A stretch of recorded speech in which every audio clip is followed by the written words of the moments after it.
भाई आम आदमी पार्टी ने जिस पूर्वांचली और जिस बिहारी जो बड़ा चंक दिल्ली में रहता है, जिसमें छठी मैया की आराधना का भी एक पर्व आता है, और उस चंक ने उठाकर दरअसल बीजेपी को सपोर्ट कर दिया कि बीजेपी आएगी तो यमुना का शुद्धिकरण होगा।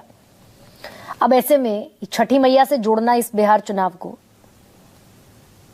फायदे का सौदा है बीजेपी के लिए।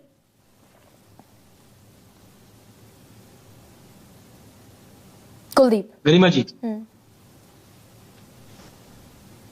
देखिए, मुझे मां गंगा ने बुलाया है कहने वाले प्रधानमंत्री जी 11 साल में देश की गंगा को साफ नहीं कर पाए, 30,000 करोड़ रुपए ज्यादा खर्च करने के बावजूद भी।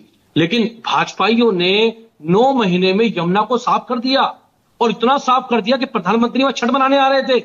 आप देखिए, जो आप अपने चैनल पे भी दिखा रहे हैं, वो भी कैसे 2 तरह के घाट बनाए गए, कैसे यमुना के अंदर 2 तरह के घाट बनाए गए, और उस घाट को के अंदर जो पानी दिया गया वो पानी दिल्ली जल बोर्ड से दिया गया।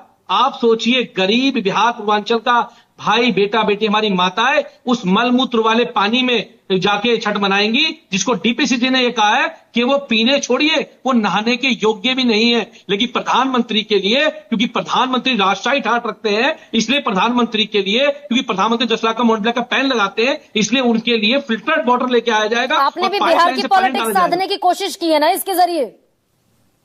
नहीं, प्रधानमंत्री जी ने की है। उन्होंने वो इसके चक्कर में वो पूर्वांचल के भाई बहनों को बेवकूफ बनाना चाहते थे, लेकिन सौरभ भारद्वाज जी ने, आम आदमी पार्टी ने उनको पूरा एक्सपोज कर दिया, क्योंकि ये लोग नकली डिग्री रखने वाले लोग हैं, ये लोग नकली स्कूल दिखाने वाले लोग हैं, ये लोग नकली यमुना बनाने वाले लोग हैं। आप कह रहे हैं कि 13 करोड़ बिहारियों के सामने बीजेपी एक्सपोज हो गई? निश्चित रूप से, पूरी तरह से इन्होंने अपमान करने का काम किया। अरे आपने झूठ क्यों बोला? हमने कब कहा 9 महीने में यमुना को साफ कर दो? भाजपाइयों ने कहा हमने यमुना को साफ कर दिया, जबकि डीपीसीसी की रिपोर्ट कहती है वो पीने लायक नहीं, वो पानी नहाने लायक भी नहीं है। लेकिन तो गंगा साफ नहीं हुई तो कौन सा बीजेपी को वोट मिलने बंद हो गए? मध्य प्रदेश में, राजस्थान में, छत्तीसगढ़ में, महाराष्ट्र में, हरियाणा में, कितने नाम गिनाऊं मैं आपको? 21 राज्यों में सरकारें थी एक वक्त पर। गरिमा जी, इसलिए बता रहा हूं, आज इनको एक्सपोज करने का काम किया है। ये मीडिया के माध्यम से, अपने सोशल मीडिया ट्रोल के माध्यम से इनको छुपाने का काम करते हैं, लेकिन आम आदमी पार्टी ने इनको एक्सपोज करने का काम किया। इनकी नकली डिग्री को एक्सपोज भी आम आदमी पार्टी ने किया था, इनके नकली स्कूल को एक्सपोज भी आम आदमी पार्टी ने किया था, और आज इनकी नकली यमुना को भी एक्सपोज हमने किया, और नकली बारिश को भी एक्सपोज किया। दिल्ली की जनता को पोल्यूशन पे बेवकूफ बनाने के लिए मैं नहीं कह रहा हूं। शॉर्ट टर्म मेमोरी लॉस भी होता है ना कुलदीप कुमार भाई, शॉर्ट टर्म वोटर को शॉर्ट टर्म मेमोरी लॉस भी होता है। गंगा साफ नहीं हुई, उसके बावजूद वोट मिलते हैं बीजेपी को। देखिए, नहीं गरिमा जी, कब तक वोटर बनेगा बेवकूफ, बताइए ना। अच्छा। अब तो वोटर समझदार होता जा रहा है। वोटर को पता है कि भारतीय जनता पार्टी केवल झूठ के प्रोपेगेंडे पे काम करती है, झूठ पे चलने का काम होती है, और प्रधानमंत्री जी वहां पर नहीं आए। दिल्ली के मुख्यमंत्री ने, या फिर छठी मैया भी टूल बना दी गई है पॉलिटिकल, ये अपमान वाकई हो गया दरअसल।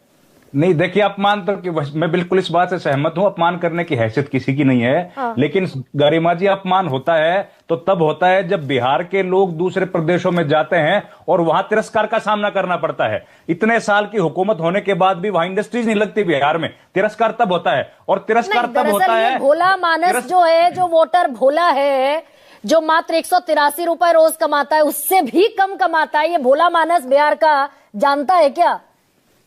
नहीं जानता, तभी तो ये हालत है ना। लेकिन जानेगा कभी न, देखिए, कभी न कभी तो जानेगा। और तिरस्कार तब होता है गरिमा जी जब ये खबर चलती है चुनाव के बीचों बीच 2 मर्डर हो जाते हैं। इससे बड़ा अपमान क्या होगा? और चुनाव आयोग सो रहा है, चुनाव आयोग गहरी नींद में सो रहा है, और इससे बड़ा अपमान न बिहार का होगा, न बिहारियों का होगा। और छठी मैया का अपमान तो भैया कोई नहीं कर सकता, न इस देश में कर सकता, न प्रदेश में कर सकता।